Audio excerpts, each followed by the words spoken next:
भगवान शिव आदि अनंत निराकार और निर्गुण है। संपूर्ण ब्रह्मांड में कोई भी ऐसा व्यक्ति नहीं जो भगवान शिव के बारे में न जानता हो। लेकिन भगवान शिव के सत्य स्वरूप को जानना सबके बस की बात नहीं है। हम शिवलिंग की पूजा तो करते हैं, लेकिन हम में से ज्यादातर यह नहीं जानते हैं कि शिवलिंग का वास्तविक अर्थ क्या है। शिवलिंग क्यों पूजनीय है? शिवलिंग का आकार ऐसा ही क्यों है? शिवलिंग का शाब्दिक अर्थ क्या है और शिवलिंग से हमें क्या बोध मिलता है? आज की इस खास प्रस्तुति में हम इन सभी रहस्य से पर्दा उठाने वाले हैं, तो इस प्रस्तुति को अंत तक जरूर देखिएगा। बहुत से लोगों ने शिवलिंग का गलत अर्थ बताकर लोगों को भ्रमित कर रखा है, लेकिन सबसे ज्यादा आश्चर्य की बात तो यह है कि इस षड्यंत्र में कुछ विदेशी लोगों के साथ साथ हमारे देश के लोग भी शामिल है। इन लोगों ने शिवलिंग का बहुत ही गंदा मतलब निकाल रखा है, लेकिन सच्चाई ज्यादा देर छिपी नहीं रह सकती है। आज के बाद आपको शिवलिंग का वास्तविक अर्थ और रहस्य पता चल जाएगा, और साथ में यह भी बताएंगे कि शिवलिंग भारत, इजिप्ट, चाइना, एलियंस और पूरे यूनिवर्स में क्यों पूजनीय है। तो इस प्रस्तुति में अंत तक जुड़े रहिएगा।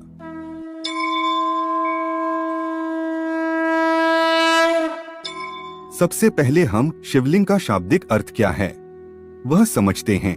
शिवलिंग में शिव का अर्थ होता है परम शुद्ध चेतना, परमेश्वर या परम तत्व, और लिंग का अर्थ होता है निशान, चिन्ह, प्ररूप, लक्षण और प्रतीक। और शिवलिंग का अर्थ है भगवान शिव, परमतत्व का चिन्ह या प्रतीक। अब हमें यह भी पता होना चाहिए कि संस्कृत में जनन अंग के लिए शिश्नम शब्द प्रयोग होता है। लिंग शब्द का प्रयोग कभी भी नहीं होता है। अब हम लिंग के कुछ अन्य अर्थ जानते हैं। लेते यस्मीन इति लिंगम। लिंग पुराण के इस वाक्य में बताया गया है कि सारे संसार की उत्पत्ति और लय जिसमें हो उसे लिंग कहते हैं। शिव शक्तोष्ट विचिन्हस्य मेलन्म लिंगमुच्यते। शिव पुराण की विदेश्वर संहिता के इस वाक्य में कहा गया है कि शिव और शक्ति का मेल ही शिवलिंग है। आइए अब हम जानते हैं कि शिवलिंग वास्तव में क्या है। शिवलिंग को जानने के लिए हमें सबसे पहले शिव और शक्ति यानी कि पुरुष और प्रकृति को जानना बहुत जरूरी है। शिव आगमों में शिवलिंग को शिव और शक्ति कहा जाता है। वेदों में पुरुष और प्रकृति कहते हैं। विज्ञान उसे गॉड एंड एनर्जी कहता है। हालांकि विज्ञान गॉड को नहीं मानता है। विज्ञान कहता है कि प्रकृति यानी कि सभी भौतिक पदार्थ मूल रूप से एनर्जी ही है। और विज्ञान ने हमें सूत्र दिया है E=mc²। विज्ञान का यह भी कहना है कि प्रकृति ऑटोमेटिक है। यह दिन रात, जन्म मृत्यु सब प्रकृति ही करती है। ईश्वर का इसमें कोई हस्तक्षेप नहीं है। जबकि हमारा वैदिक धर्म कहता है कि प्रकृति यदि ऑटोमेटिक है तो उसे ऑटोमेटिक बनाने वाला भी कोई है। सृष्टि निर्माण के बारे में विज्ञान हमें बिग बैंग की थ्योरी देता है, लेकिन बिग बैंग से पहले क्या था उसके बारे में विज्ञान मौन हो जाता है। विज्ञान हमें यह भी नहीं बताता है कि बिना स्पेस के, बिना अवकाश के कोई चीज संभव ही नहीं हो सकती। तो बिग बैंग कहाँ हुआ था? लेकिन हमारे वैदिक धर्म में बिग बैंग से पहले क्या था उसकी भी बात की गई है। अब हम प्रकृति की बात करते हैं। प्रकृति का मतलब यह नहीं है कि जो हमें दिखाई देता है। प्रकृति का मतलब होता है कृति से पहले यानी कि बिफोर क्रिएशन, यानी कि सर्जन से पहले जो स्थिति थी वह कहलाती है प्रकृति। प्रकृति में सब कुछ पैदा करने की क्षमता थी। वो जो चाहे पैदा कर सकती थी और इसीलिए प्रकृति को सर्वगर्भाय कहा जाता है। जो भी संसार में पैदा होगा वह प्रकृति से पैदा होगा। जो चीज जहाँ नहीं है वहाँ से पैदा नहीं हो सकती। X निहिलो निहिल fit. विज्ञान के इस मूल सिद्धांत को हमारे यहाँ हजारों साल पहले ही बता दिया गया था। Out of nothing nothing is produced, from zero can be zero produced, something can produce something. इसका मतलब कि समथिंग समथिंग को प्रोड्यूस करती है। मतलब कि समथिंग यानी कि प्रकृति एग्जिस्ट करती है। इसीलिए कहा जाता है कि प्रकृति अनंत है, इन्फिनिट है। ना सतो विद्यते भावो, ना भावो विद्यते सतः। जो चीज जहाँ पर नहीं है वहाँ से वह चीज निकल ही नहीं सकती। ऐसी प्रकृति तीन गुणों से युक्त है, सतोगुण, रजोगुण और तमोगुण। जब यह तीनों गुण साम्य अवस्था में होते हैं तो दुनिया में कोई भी चीज पैदा नहीं होती, क्योंकि प्रकृति में जड़ता है, चेतनता तो उसमें है ही नहीं। अब कोई चीज पैदा हो, इसीलिए प्रकृति में चेतनता होनी जरूरी है, और इस प्रकृति को एक्टिवेट करता है पुरुष। पुरुष यानी प्योर चेतना, जिसे हम शिव तत्व कहते हैं। और इस पुरुष में जड़ता नहीं है, भौतिकता नहीं है, ना उसमें कोई परिवर्तन हो सकता है और ना कोई बदलाव आ सकता है। वह जैसा है जब से तब से वैसा ही है। पुरुष एक प्योर चेतना है, प्योर प्रकाश है। अब प्रकृति यह चाहती है कि मैं किसी तरह से अपने आप को व्यक्त करूं। मेरे अंदर शक्ति है प्रकट करने की, लेकिन प्रकट कैसे करूं की चेतना नहीं है, रास्ता पता नहीं है, ऑटोमेटिकता नहीं है। और वह पुरुष सोचता है यह रियलाइज करने के लिए कि मैं क्या हूँ, मुझे कोई ऐसा माध्यम चाहिए कि मैं अपने आप को जान सकूं।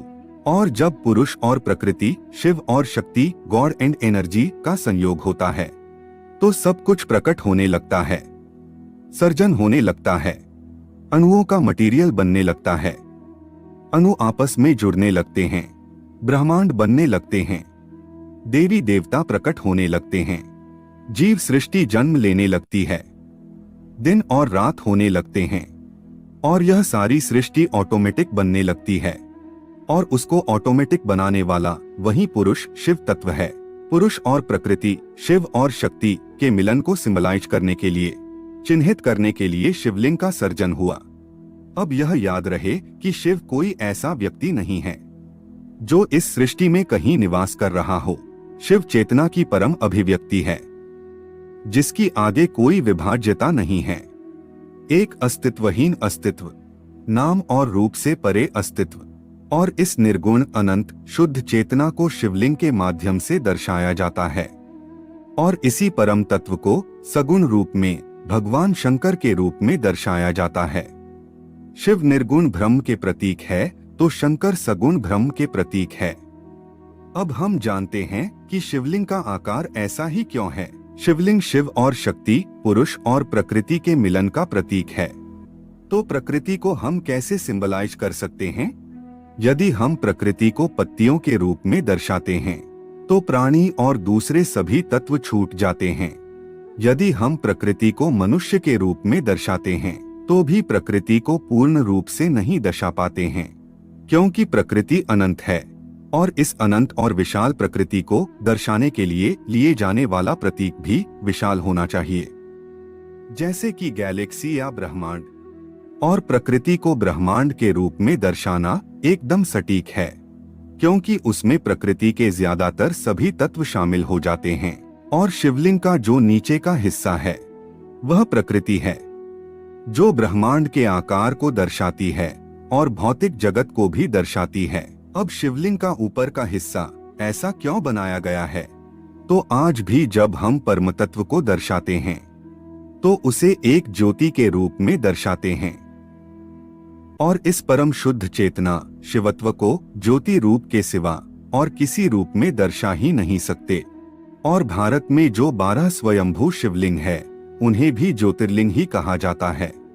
और श्वेत ज्योति रूप होने के कारण ही भगवान शिव को कर्पूर गौरम, कपूर के जैसे गोरे वर्ण के कहा जाता है। और जब शिव और शक्ति के इन प्रतीकों को एक रूप करके उन्हें पत्थर पर उकेरा गया और जो प्रतीक हमारे सामने आया वह है शिवलिंग। अब हम जानते हैं कि शिवलिंग क्यों पूजनीय है और शिवलिंग से हमें क्या बोध मिलता है। शिवलिंग भगवान शिव और माता आदिशक्ति का प्रतीक तो है ही, और शिव और शक्ति से परे कोई चीज हो ही नहीं सकती। और इसीलिए सभी देवी देवता ब्रह्मा, विष्णु और शंकर शिवलिंग में ही निहित है। और इसलिए शिवलिंग का पूजन करने से सभी देवी देवताओं का भी पूजन हो जाता है। जब हम शिवलिंग को नमन कर रहे होते हैं तब उस पुरुष अर्थात परम चेतना को नमन कर रहे होते हैं। शिवलिंग से हमें बोध मिलता है कि जिस तरह से पुरुष यानी कि शिव इस प्रकृति के मध्य में रहते हुए भी प्रकृति में लिप्त नहीं हो जाते, उसी तरह हम जीव भी इस शरीर रूपी प्रकृति में रहते हुए शिव की तरह प्रकृति रूपी शरीर की मायाजाल में लिप्त नहीं हो जाना है। हमें जीव से शिव बनने की कोशिश करनी चाहिए और हमारी चेतना के स्तर को ऊपर उठाना चाहिए। अब यदि पृथ्वी पर से सभी मानव सभ्यताएं नष्ट हो जाएं और मानव की सारी पृथ्वी ही नष्ट हो जाए तो क्या भगवान शिव और शिवलिंग रहेंगे या नहीं? और मानो कि सारी पृथ्वी नष्ट हो जाती है और लाखों साल बाद किसी दूसरे ग्रह पर नई सभ्यताएं विकसित होती है, तो उनमें से इजिप्ट जैसी कोई सभ्यता जब सृष्टि के मूल कारण का पता लगाएंगे तो वह शिव और शक्ति को अंक के रूप में चिन्हित करेंगे, जिसमें अंक का नीचे का हिस्सा शक्ति को दर्शाता है और ऊपर का हिस्सा परम शुद्ध चेतना शिव को दर्शाता है। और चाइना जैसी कोई सभ्यता शिव और शक्ति को यिन और यांग के रूप में चिन्हित करेंगे, जिसमें काला रंग प्रकृति को दर्शाता है और सफेद रंग शिवत्व को दर्शाता है। अब सवाल यह बाकी रहता है कि क्या एलियंस भगवान शिव में मानते हैं? तो एलियंस भी भगवान शिव में मानते ही होंगे, क्योंकि भगवान शिव यूनिवर्सल है। बस फर्क इतना हो सकता है कि शिव के नाम और प्रतीक अलग हो सकते हैं। भगवान शिव सनातन है, सृष्टि के मूल कारण है, आदि अनादि है। सृष्टि रहेगी तो भी शिव होंगे और सृष्टि नहीं रहेगी तो भी शिव होंगे। तो मित्रों, यह प्रस्तुति आपको पसंद आई है तो प्रस्तुति को लाइक और चैनल को सब्सक्राइब जरूर करें और कमेंट में ओम नमः शिवाय अवश्य ही लिखेगा। धन्यवाद।